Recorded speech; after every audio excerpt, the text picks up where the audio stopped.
The council chamber stretched across 3 kilometers of polished crystal floor. 847 species had gathered here, their representatives floating, sitting, or standing in their designated zones. Ambassador Hyun-Soo Kim walked calmly across the human section, his black uniform crisp and clean. Behind him, Dr. Ji-Woo Park carried a small data pad, her expression neutral. Captain Dae-Won Lee stood at attention near the exit, his hand resting near his sidearm out of habit. The Supreme Arbiter, a being made of shifting light patterns, began speaking. Its voice echoed through translation devices in every language known to the galaxy. We gather today to address the matter of species designation, Earth Human Sol 3. 47 charges have been filed against this species for violations of galactic harmony protocols. Hyun-Soo remained standing while other species murmured among themselves. Some looked at the humans with disgust. Others seemed curious.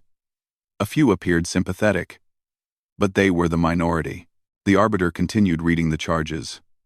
Unauthorized, stellar engineering, aggressive colonization patterns, refusal to share military specifications, cultural contamination of protected species. The list went on and on. Each charge was technically true, though the context was conveniently missing. Humans had helped terraform a dying world without asking permission first. They had settled in empty space that other species had marked as reserved for future expansion, even though no one lived there. They had politely declined to hand over their weapons technology to a council that had already shown suspicion toward them. But everyone in the room knew what this was really about. 3 years ago, humanity had received standard FTL technology as part of their welcome package to the galactic community. The drive systems were old, reliable, and slow. It took most species thousands of years to fully understand the physics behind faster-than-light travel.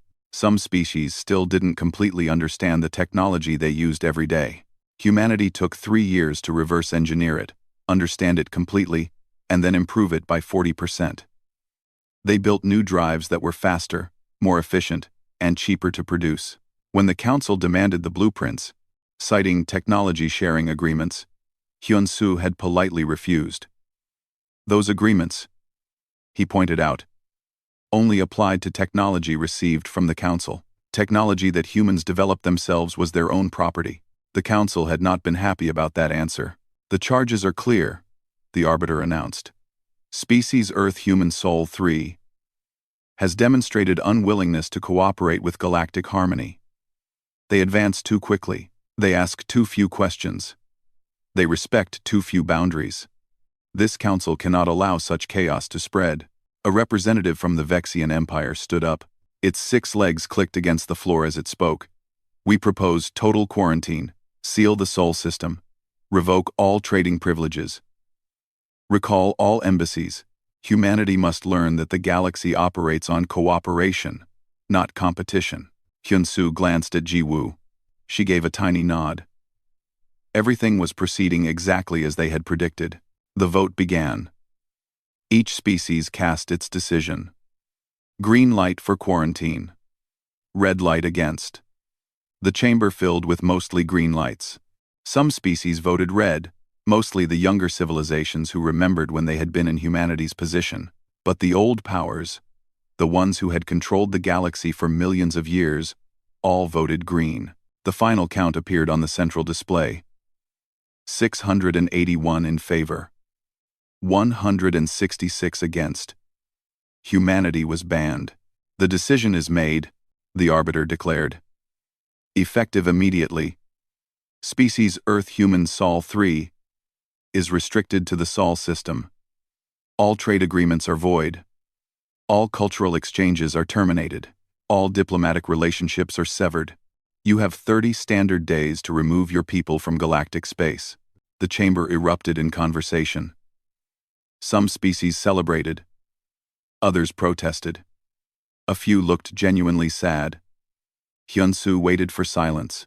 When the noise continued, he simply stood still, his hands clasped behind his back. Dae-Won and Ji-Woo stood beside him, equally calm. Finally, the Arbiter noticed. Does the human delegation wish to speak? Yes, Hyun-Soo said. His voice was quiet, but it carried across the chamber. We acknowledge the Council's decision.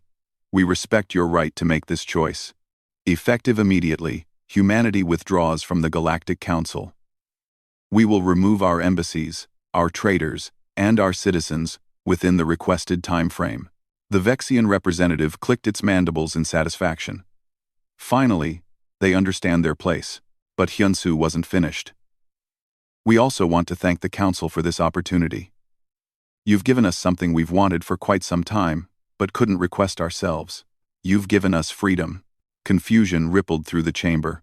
The Arbiter's light patterns shifted uncertainly. Explain. Sev. For 23 years, we've operated under your regulations, Hyunsu continued. We've limited our expansion to zones you approved. We've restricted our research to fields you deemed acceptable. We've held back our capabilities to avoid alarming you. But now you've removed those restrictions. By banning us, you've released us from all galactic law. We're free to expand wherever we choose. We're free to research whatever we want. We're free to become whatever we're capable of becoming. The chamber went silent. This isn't freedom, the Vexian sputtered. This is exile. You'll have no trade partners, no allies, no access to resources beyond your single star system. You'll stagnate and die. Jiwoo smiled for the first time. You assume we need you more than you need us. Arrogant primitives, another species shouted. You've been in space for barely a century. We've navigated the stars for millions of years. Then you should have learned more in that time, Hyunsu replied. He turned toward the exit. We have ships to prepare and people to evacuate. Good luck with your Harmony Council. You're going to need it. He walked toward the door. Jiwoo and Daewon followed. The entire human delegation moved as one, their footsteps echoing in the shocked silence. As they reached their ship, Daewon finally spoke. Sir, was it wise to provoke them like that? They were already provoked, Captain, Hyunsu replied. Fear provoked them. Our competence provoked them. Our potential provoked them. At least now they know we're not afraid. Jiwoo checked her data pad. I'm receiving confirmations from Earth. Admiral Sumin says the fleet is ready. Taehyun reports the new drives are operational. Hana confirms all colony sites are prepared. How long have we been planning this? Daewon asked. Though he already knew the answer. 15 years, Hyunsu said. Since the first day we met the Council and realized they would never accept us as equals. They see the galaxy as theirs to manage. They see younger species as children to be controlled.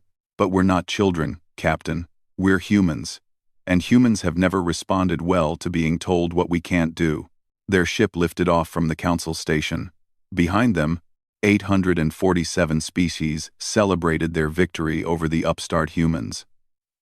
They had no idea that they had just made the biggest mistake in galactic history. On the ship's view screen, Earth appeared in the distance. Their home, their beginning, and now, their launching point for something the galaxy had never seen before. Set course for home, Hyunsu ordered, and send a message to Admiral Sumin. Tell her to begin Phase 2. Jiwoo smiled. With pleasure, sir. Welcome to the new age of humanity. 6 months had passed since the ban. The Galactic Council expected humanity to be in chaos by now.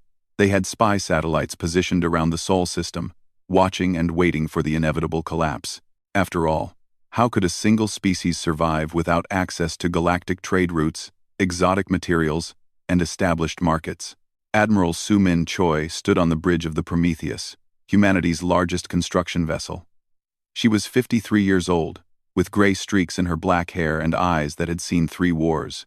Around her, holographic displays showed hundreds of massive ships gathering in the Kuiper Belt, far beyond Neptune's orbit.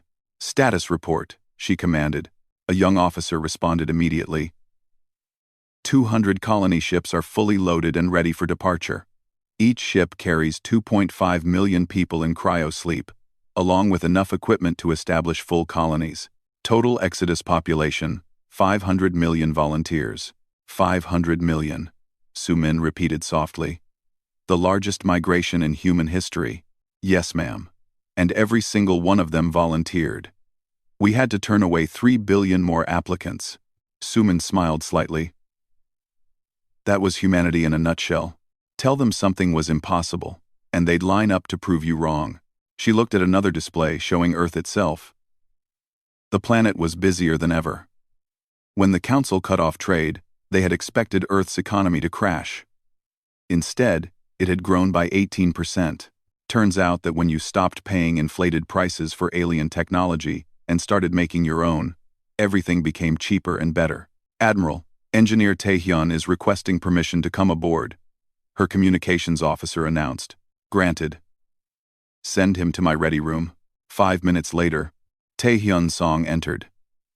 He was 32 years old but looked younger, with an excited energy that reminded Sumin of a kid on his birthday.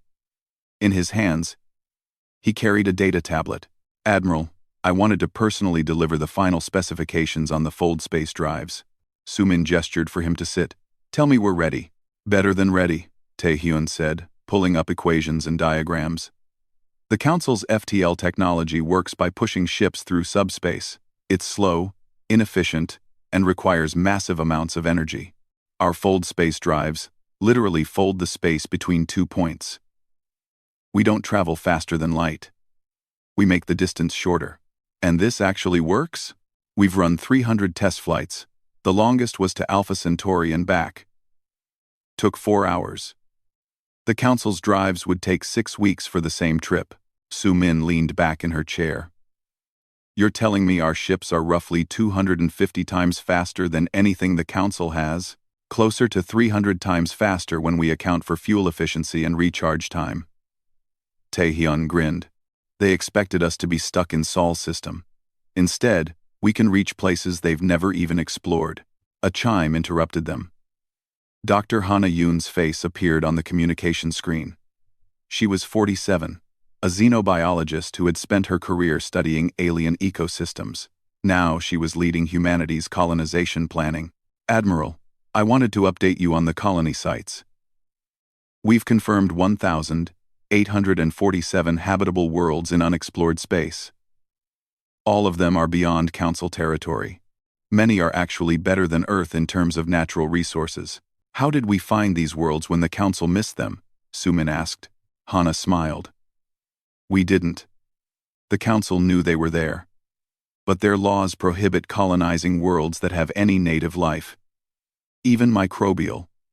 It's part of their harmony protocols. They'd rather leave planets empty than risk disturbing local ecosystems.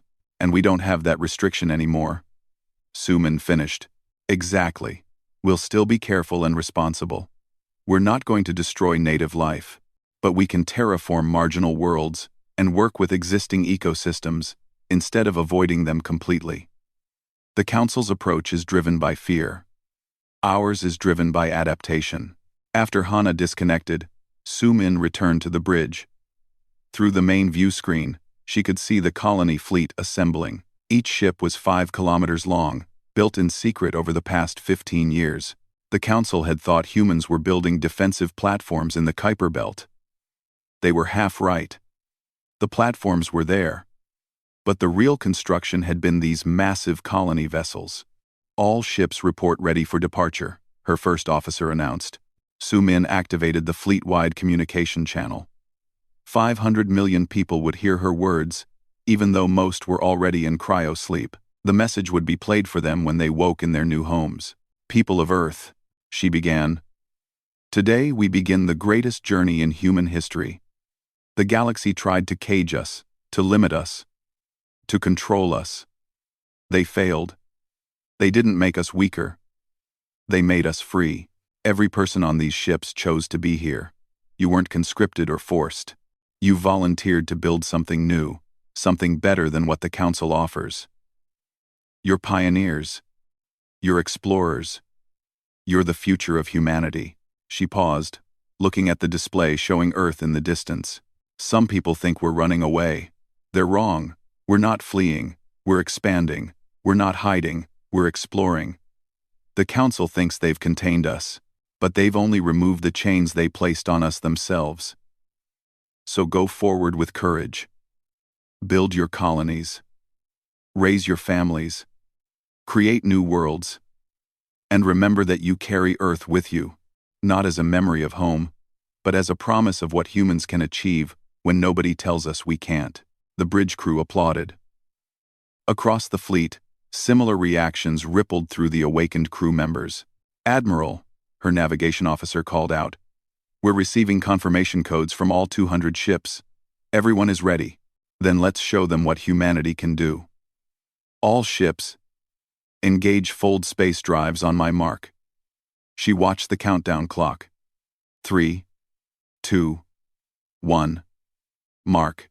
The colony ships vanished. One moment they were there, visible on all sensors. The next moment, they were gone, folded into space itself. The Council's spy satellites would detect the energy signatures, but they wouldn't understand them. They'd search for months trying to figure out where humanity went. On Earth, in secret laboratories and factories, work continued. Synthetic materials that replaced alien imports. New weapon systems, based on human ingenuity, rather than borrowed technology. Cultural exports that other species craved but could no longer access legally. The black market for human entertainment had exploded. Alien species were paying premium prices for human music, movies, and art. In the conference room beneath Geneva, President Hyun-Soo Kim met with his cabinet. "The exodus is complete," he announced. 500 million colonists are on their way to new worlds. Production is up. Morale is up. Economically, we're stronger than we've ever been. "What about the council?" someone asked. "They're confused," Hyun-Soo replied. "They expected us to beg for readmission. Instead, we're thriving. Several species that voted against the ban are already requesting secret trade agreements. They need what we produce. They just can't admit it publicly. And our military status? Captain Daewon reports that all defensive platforms are operational. If the Council tries to enforce the quarantine with force, they'll find Sol System is now the most heavily defended location in known space." As the meeting continued, far beyond human space, the colony ships began arriving at their destinations. One by one, 500 million people would wake up on new worlds. They would build cities, farms, and factories. They would terraform planets and establish societies. And they would do it all without asking permission from a council that no longer had any authority over them. The galaxy had tried to isolate humanity. Instead, they had unleashed them. 5 years had passed since the ban, and the Galactic Council was beginning to panic. Not because humanity was causing problems, but because humanity had gone completely silent. Ambassador Yong-Soo Han sat in his small apartment on Station Twilight, a neutral space station that existed outside Council jurisdiction. He was 60 years old now, one of the few humans who had chosen to stay in galactic space rather than return to Sol System. His position was unofficial. Officially, he was just a retired diplomat who ran a small import business. Unofficially, he watched everything and reported back to Earth through encrypted channels. His communication console chimed. A Vexian merchant appeared on screen, its 6 legs twitching nervously. "Ambassador Han, I need to speak with you about the human situation." "I'm not an ambassador anymore," Yong-Soo replied calmly. "The council made that clear. But I'll listen as a private citizen. My business is failing. Before the ban, I imported human entertainment programs. Music, movies, games. My species loved them. Now I have nothing to sell, and my competitors who still have old inventory are charging 10 times the original price. That sounds like a market problem, not a human problem. Can you get me new content? I'll pay anything." "The demand is incredible." Yong-Soo shook his head. "Even if I wanted to help, I can't. Sol System is completely sealed, no communication in or out. I haven't heard from Earth in 3 years. This was technically true. He hadn't heard from Earth through normal channels. The encrypted quantum transmissions were another matter, but the Vexian didn't need to know that. After the merchant disconnected, Yong-Soo poured himself tea and reviewed the latest intelligence. The galaxy was changing in ways the Council hadn't anticipated. 43 species had reported sightings of human colonies in unexplored sectors. These weren't small outposts. They were massive settlements. some with populations exceeding 50 million. The colonies had appeared seemingly overnight, already terraformed and defended. When Council scouts tried to investigate, they found their sensors couldn't properly track human ships. The vessels appeared and disappeared like ghosts. Economic data was even more interesting. 17 species that had built their economies around human trade were now in recession. The Council had promised to fill the gap with alternative suppliers, but nobody else made entertainment as engaging as humans. Nobody else innovated as rapidly. Nobody else offered the same quality at competitive prices. Meanwhile, the 166 species that had voted against the ban were thriving. They had quietly negotiated trade agreements with human colonies outside Council space. The Council officially condemned this, but couldn't actually stop it. Human territory was beyond their jurisdiction now. A priority message appeared on Yongsu's secure channel. It was from Council Intelligence, marked urgent. They wanted to meet. 2 hours later, Yongsu sat across from 3 Council Intelligence officers in a private room. They looked uncomfortable. "We need your help," the senior officer said. She was from a species that resembled floating jellyfish, her translucent body pulsing with bioluminescent patterns. "We've been trying to penetrate the Sol system barrier for 3 years. Nothing works. No ships can enter. No signals can pass through. It's like the entire system is wrapped in an impenetrable shell. And you want me to do what exactly? Tell us what they're building in there. Tell us what they're planning." Yongsu sipped his tea slowly. "I don't know. I'm cut off like everyone else. We don't believe you. Humans always have backup plans. You know something, perhaps. But even if I did, why would I tell you? You banned my species. You isolated my homeworld. You expected us to collapse. Now you're upset that we're not begging for readmission?" The intelligence officer leaned forward. "Do you know what's really happening out there? We've confirmed human presence in over 200 star systems. 200. In 5 years, that's more expansion than the Council achieved in the last 500 years. How is that possible? Maybe humans are just better at it than you are." "That's not an answer." Yongsu set down his tea. "You want an answer? Fine. Humans don't think like you do. When you face a challenge, you form committees, debate protocols, and seek consensus. When humans face a challenge, they solve it. You spent millions of years perfecting FTL travel. We improved it in 3 years. You debate colonization ethics for decades before settling a single world. We identify a planet and have 1 million people living there within a year. The difference isn't resources or technology. It's mindset. That's arrogant. No, it's observation. You asked me here to learn about humanity. I'm telling you. We don't wait for permission. We don't overthink. We act." One of the other officers spoke up.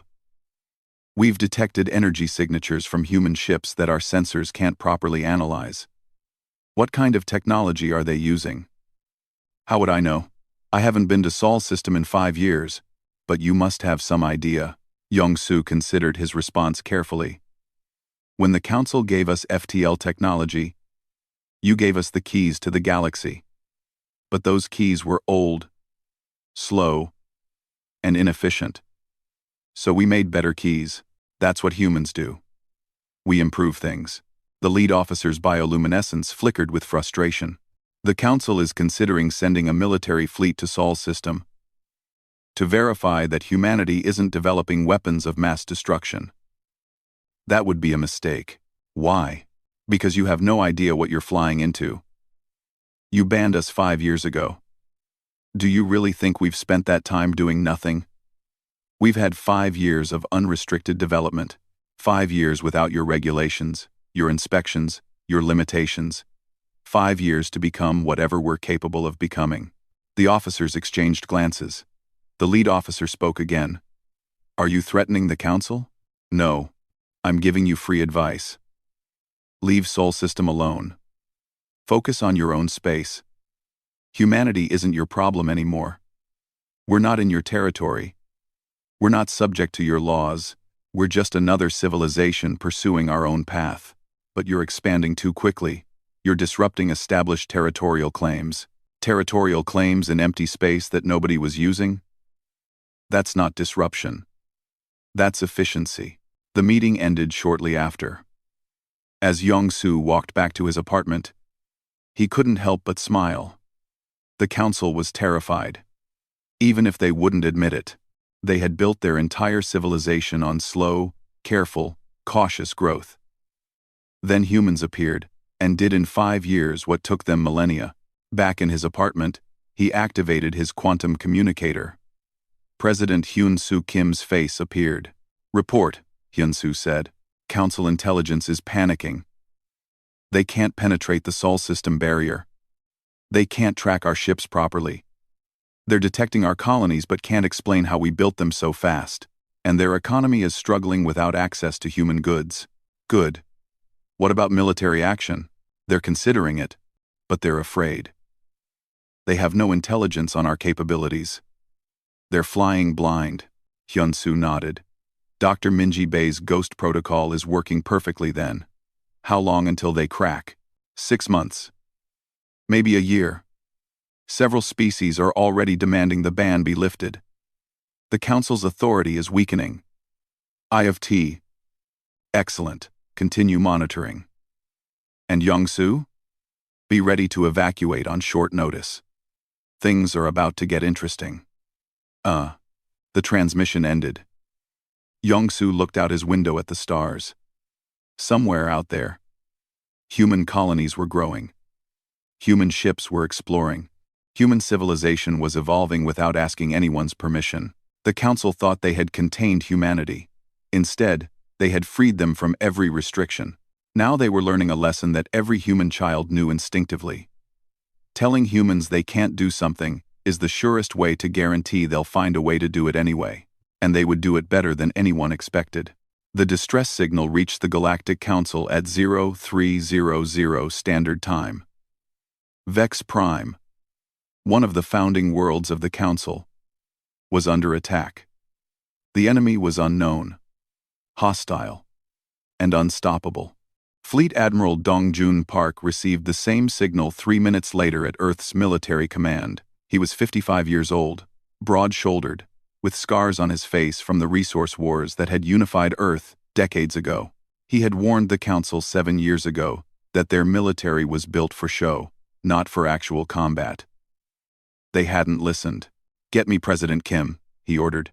Within minutes, Hyun-Soo's face appeared on the main screen. Behind him, emergency sessions of Parliament were already beginning. "You've seen the report?" Hyun-Soo asked. "Yes, sir. The Devourers. We've been tracking them for 2 years." Dong-Jun pulled up tactical displays. "They're from outside our galaxy. Biological ships. Each the size of a small moon. They consume entire planets, breaking them down for raw materials. The Council's weapons can't penetrate their armor. How many worlds have they taken? 4 so far. Vex Prime will be the 5th if we don't intervene. Total casualties are estimated at 40 billion lives." Hyun-Soo closed his eyes briefly. "What's our military status?" "We have 3,000 warships ready for deployment. Our fleet is designed for exactly this kind of threat. Asymmetrical warfare against superior numbers. We can help. The question is, should we help? The Council banned us, isolated us, expected us to fail. Half of Parliament wants to let them face the consequences of their arrogance, and the other half wants to save innocent lives regardless of politics. What's your recommendation, Admiral?" Dong-Jun looked at the tactical display showing Vex Prime. Billions of civilians were dying while the Council's fleet failed to protect them. He thought about his daughter, safe on Earth, and imagined her on one of those burning worlds. "We help," he said firmly. "Not because they deserve it. Because we're better than they are. Because when you have the power to save lives and choose not to, you're complicit in their deaths. We help because that's what humans do." Hyun-Soo smiled slightly. "I was hoping you'd say that." Dr. Ji-Woo Park cast the deciding vote in Parliament 5 minutes ago, with almost the exact same words. "You're authorized to deploy the fleet. Show them what Earth can do." 2 hours later, the human fleet decloaked in the Kuiper Belt. 3,000 warships, each one built with technology the Council didn't understand. Lieutenant Yoonji Ryu sat in her interceptor cockpit, running pre-flight checks. She was 26 years old, the youngest pilot to achieve ace status in simulation training. "All wings report ready," her squadron commander announced. "Ghost Squadron standing by." Yoonji confirmed. Around her, 49 other interceptors prepared for combat. These ships were small, fast, and deadly. They used fold space drives for microjumps, appearing and disappearing in combat like their namesake ghosts. Admiral Dongjun's voice came over the fleet channel. "All ships. This is Admiral Park. We're about to enter Council space for the first time in 7 years. We're not going as supplicants or beggars. We're going as saviors. The Devourers think they can consume entire civilizations without consequence. Let's teach them that humanity doesn't allow genocide in our galaxy." Man. The fleet engaged fold space drives. The journey to Vex Prime took 6 hours. By standard Council FTL, it would have taken 3 months. They emerged in a war zone. Vex Prime burned beneath them. Council ships desperately tried to defend the planet, but their weapons were useless. The Devourer ships were massive biological constructs, their hulls regenerating faster than the Council could damage them. "All wings, engage at will," Dongjun ordered. "Remember your training. These things are alive. Target their neural centers and propulsion organs." Unji's interceptor shot forward. The Council ships scattered in confusion. They didn't recognize human designs.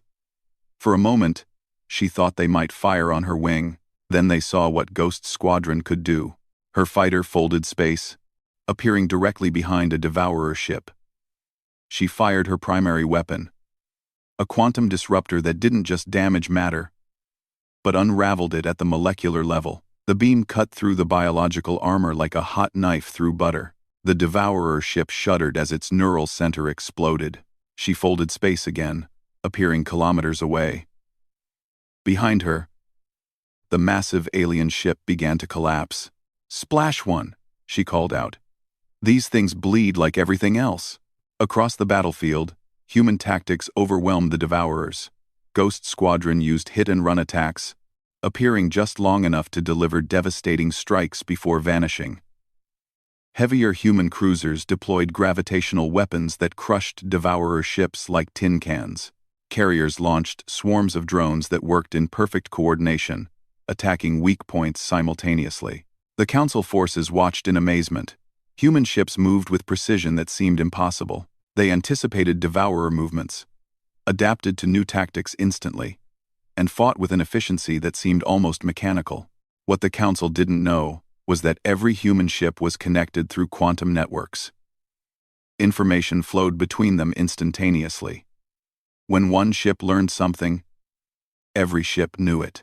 Human forces didn't just fight as individuals, they fought as a single, coordinated intelligence. A massive Devourer ship, larger than all the others, emerged from fold space. It launched biological missiles at Vex Prime's major cities. Admiral Dongjun saw them coming. "Flagship Indomitable, intercept those missiles. I don't care if you have to put the ship between them and the planet." "Sir, that will expose us to—" "I gave you an order, Captain." The Indomitable, Admiral Dongjun's command ship, positioned itself in the missile path. Its shields absorbed impacts that would have destroyed Council vessels. Point defense lasers cut down hundreds of biological projectiles. A few got through, but the ship's armor held. Yoonji watched from her cockpit and made a decision. "Ghost Squadron, form up on me. We're taking down that big one." "Lieutenant, that's not in the tactical plan," her commander warned. "Plans change. That thing is commanding the others. We cut off the head, the body dies." 50 interceptors converged on the massive Devourer command ship. They folded in and out of space, attacking from every angle. Their quantum disruptors focused on one target, the massive neural cluster visible through gaps in the organic armor. The Devourer ship tried to swat them like flies, but human ships were too fast, too coordinated. One by one, the disruptors carved into the neural center. The command ship's movements became erratic. Its weapons fire grew wild and uncontrolled. "Now!" Yunji shouted. All 50 ships fired simultaneously at the exact same point. The neural center exploded. The command ship began to break apart. Without coordination, the remaining Devourer ships faltered. Human forces pressed their advantage. 36 hours after entering the battle, the last Devourer ship was destroyed. Vex Prime was saved. Admiral Dongjun opened a channel to the Council fleet. "This is Fleet Admiral Dongjun Park of Earth Defense Forces. Vex Prime is secure. We're transmitting tactical data on Devourer weaknesses to all Council ships. Use it to defend your other worlds." The Council fleet commander appeared on screen. He was a Vexian, one of the species that had voted for humanity's ban. His mandibles trembled as he spoke. "You saved us. After everything we did to your species, you saved us." "We didn't do it for you," Dongjun replied. "We did it because billions of innocent people would have died if we didn't. That's the difference between us, Commander. You see politics and protocols. We see lives worth saving." He closed the channel and addressed his fleet. "All ships, set course for the 14 Council worlds, still under Devourer attack. We're not done yet." Over the next week, human forces appeared at every threatened world. They drove off Devourer ships, saved countless lives, and shared their tactical data freely. By the time the crisis ended, humanity had saved an estimated 200 billion lives across 14 species. Admiral Dongjun sent one final message to the Galactic Council before the human fleet departed. "Consider this a one-time intervention. We've repaid any debt we might have owed you for your initial welcome to galactic society. From this point forward, humanity operates independently. We're not your enemies, but we're not your servants either. We're simply another civilization doing what we think is right. Don't contact us unless you're ready to treat us as equals." The human fleet folded space and vanished, leaving the Council to face an uncomfortable truth. The species they had banned was now the species that had saved them all. 10 years had passed since the ban. The galaxy was a different place now. Director Wu Jin stood on the observation deck of New Sol Station, looking down at the planet Nova Terra below. The station orbited the first human colony established after the Exodus, and now Nova Terra was home to 3 billion people from 40 different species. Not just humans anymore. The galaxy had changed. Wu Jin was 43 years old, elected leader of the Human Commonwealth 3 years ago. The Commonwealth wasn't an empire.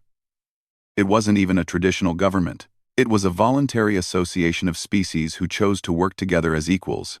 342 species had applied to join. All had been accepted. His communication device chimed.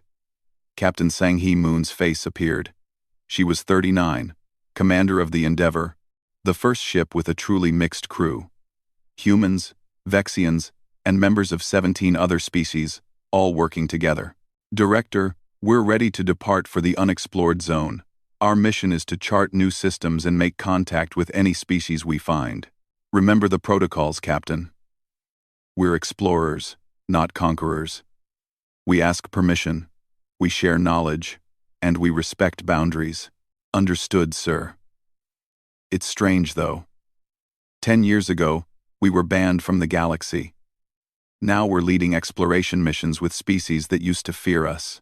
Wu Jin smiled. "People change when you give them the chance. Safe travels, Captain." After the transmission ended, Wu Jin walked to his office for his daily briefing. His chief of staff was waiting with updates. "The former Galactic Council officially dissolved this morning," she reported. "The Galactic Assembly has been established in its place. Democratic, representative, and open to all species regardless of age or technological development." How many council members voted for the change? All of them.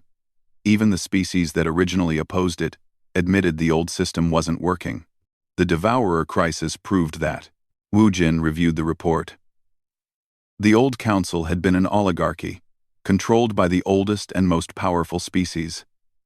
They made decisions for everyone else, claiming wisdom and experience, but when real danger came, their system had failed. They had been too slow to adapt, too rigid to innovate. too afraid to change. Humanity had changed all that. Not through conquest or force, but by offering an alternative. The Commonwealth didn't demand loyalty or tribute. It offered partnership. Species kept their sovereignty, their culture, their independence. In return, they gained access to human technology, trade networks, and most importantly, the freedom to develop at their own pace. "What's the economic report?" Wu Jin asked. "The Commonwealth Free Trade Zone is now the largest economic market in galactic history. Trade volume has increased by 300% in the last 5 years. Unemployment across all member species is at record lows. Even species that aren't Commonwealth members are requesting trade agreements. And the species that voted for our original ban? Most have applied for Commonwealth membership. We've accepted them all. Ambassador Yongsu recommended we show them that we don't hold grudges." Wu Jin nodded. Yongsu was wise. Revenge was expensive and pointless. Progress was better than punishment. That afternoon, Wu Jin attended a lecture at the New Geneva Academy, humanity's premier educational institution. Dr. Ji Woo Park was speaking. She was elderly now, in her 70s, but still sharp and energetic. The auditorium was packed with students from dozens of species. "Let me tell you about the day the galaxy tried to cage humanity," Ji Woo began. Her voice carried easily through the hall. "The council expected us to beg. They expected panic, collapse, desperation. Do you know what they got instead?" A young student raised their hand. "They got humanity at its best?" "No," Ji Woo smiled. "They got humanity being human. We didn't become better because of the ban. We were always capable of everything we achieved. The ban just removed the restrictions that were holding us back." She pulled up a holographic display showing human expansion over the past decade. "In 10 years, we established over 400 colonies, welcomed billions of immigrants from other species, developed new technologies, saved 200 billion lives during the Devourer crisis, and fundamentally changed how galactic civilization operates. The council thought isolation was punishment. They gave us freedom," another student asked. "But wasn't it hard? Weren't you afraid?" "Of course we were afraid. Fear is natural. But fear and action aren't opposites. You can be afraid and still move forward.